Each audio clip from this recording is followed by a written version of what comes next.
This is Professor Hazara to finish the levered type of valuation, and I'll have some words at the end. Obviously, there's a lot you could do with this. You could do a full pro forma valuation. I'm just going to do a short form valuation, but you could obviously use the weighted average cost of capital in a full pro forma valuation. That's basically what it is. Okay, anyway, so we value this company.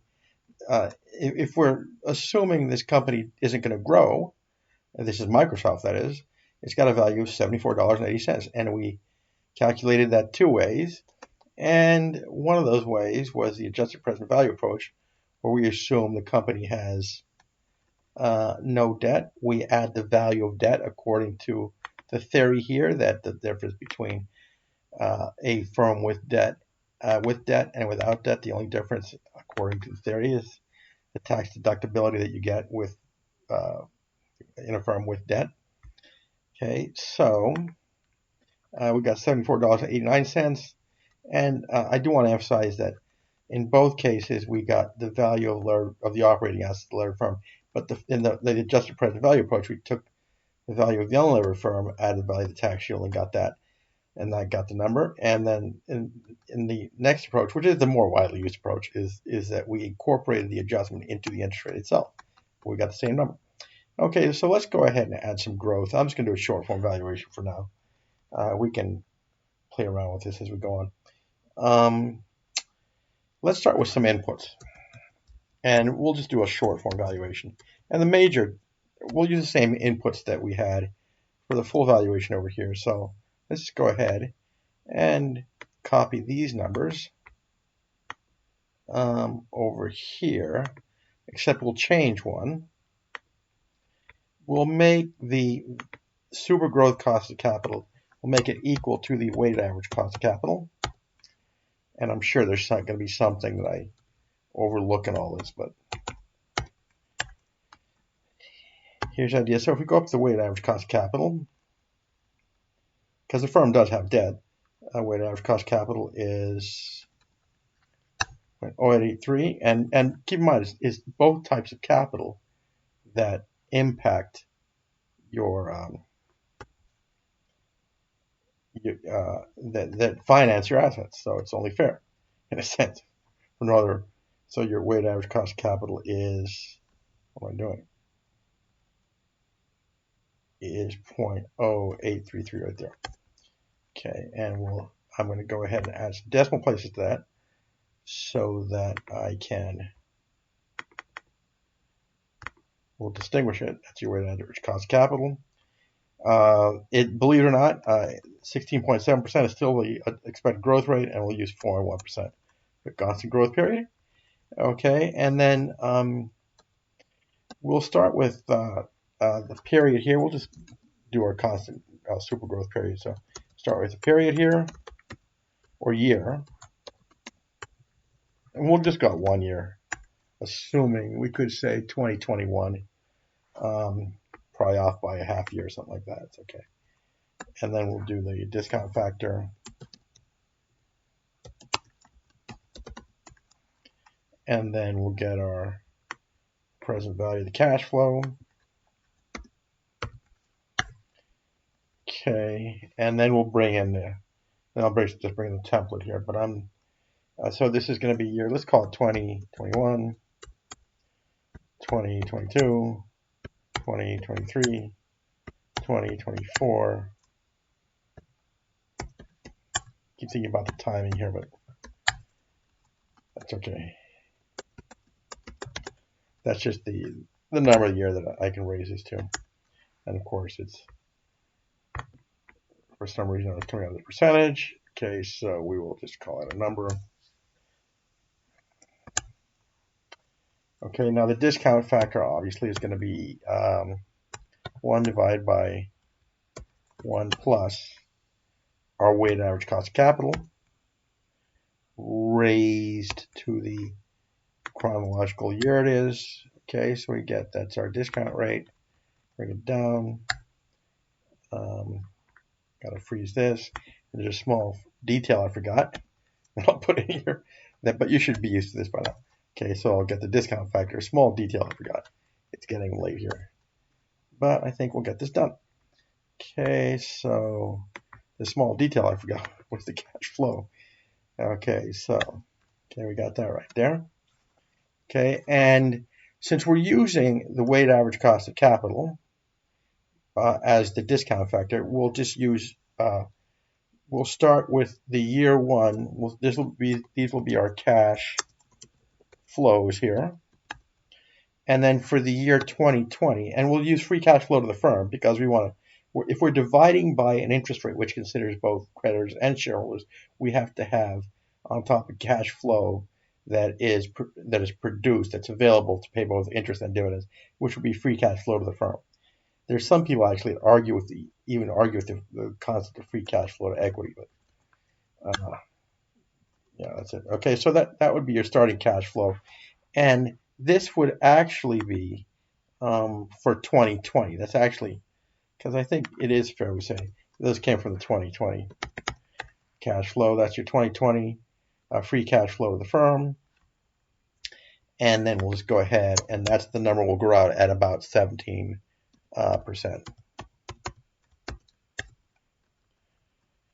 Okay, so we'll grow it out. This is our next cash flow is going to be 2020 cash flow times 1 plus the analyst growth rate of 16.7%. And then that'll give us, that looks about right. We'll freeze the interest rate, the weighted average cost of capital, basically. And that'll give us those cash flows. Those are our undiscounted cash flows, non-discounted cash flows, excuse me. We will discount them. And then we will see what the value of our super growth period is. Jeez, this thing's getting really bad. Okay, so there you go. So value of super growth period.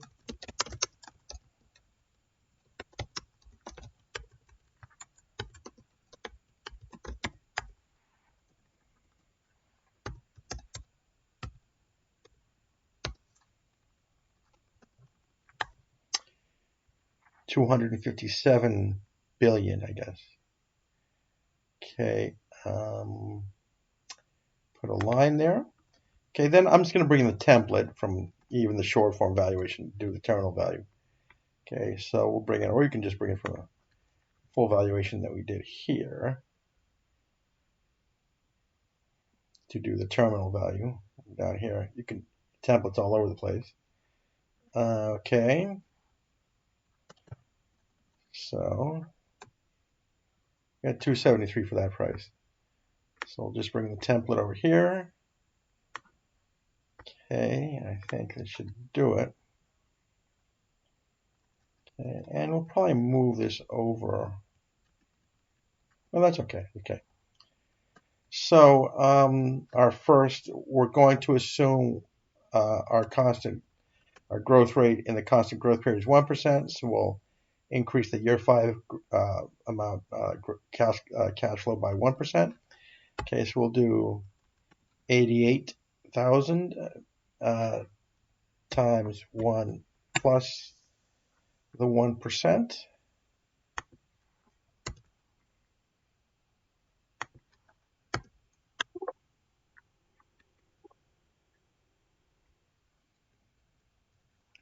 One plus the 1%. Okay, that looks about right. Denominator is 3. It's the difference between the 4 minus the 1%. 3. Okay, so that looks about right. There's your denominator. Then your 5-year discount factor. I don't know why it didn't come over a relative basis, but there's your 5-year discount factor. There's the present value of your terminal period. Okay, and the present value of, I'll move these, all this stuff, out here column. Okay, so total value is going to be 5 years plus that amount right there.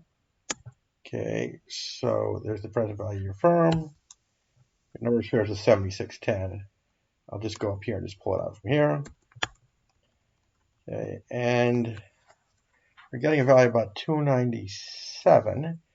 Okay, but let's go ahead and remember a couple of things here. Is that this gives us the present value. This should be the value of firm's operating assets. I'm just living here a little bit. Now what we didn't do before is we didn't take out the value of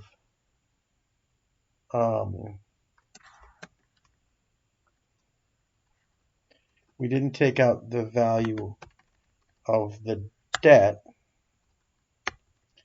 We're going to add in non-operating assets, and take out the value of debt, which would probably be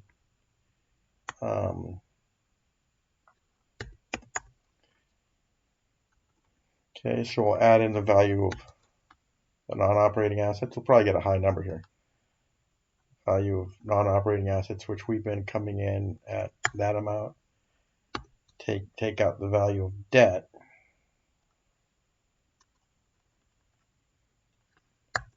And we're going to get a higher number, would be my bet.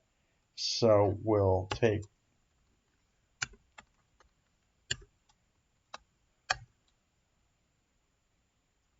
divide by 6. So we're going to take that number, divide by 7610. Went with 307.15. It's trading at, what is Microsoft trading at now? It's getting reviews, which people are still bullish on the stock, even though there's some admission that it's 235. That's a little pricey. So this valuation may be a little bit optimistic.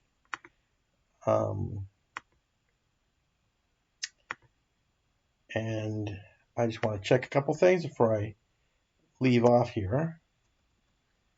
And we'll do a similar exercise for Apple. Okay, so we got this number right here. Free cash flow to the firm. Okay, that looks correct. Grew at 1%. That's about right. That's correct. Sure here. If anything, it's going to go up higher. Okay, present value of terminal period is equal to that amount right there. Okay, and then of course, since we added more assets and took out liabilities, it's going to go up. Okay, so we're getting a value of about $307.15 per share, which seemed a little bit high to me. Got to recheck this thing. But anyway, those are the mechanics. Let me just check it against a previous valuation I had done. I think I had gotten 270 here.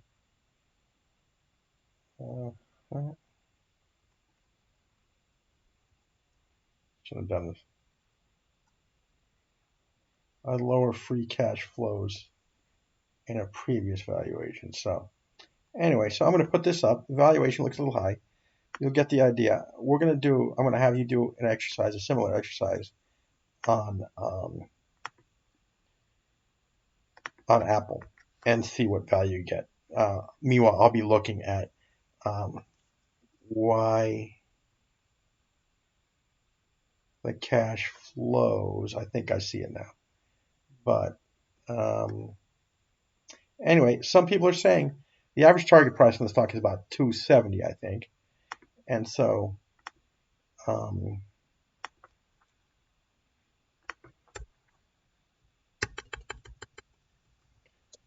We're a little high here,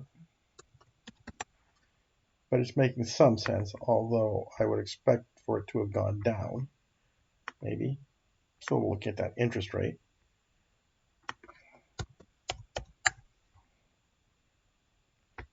I think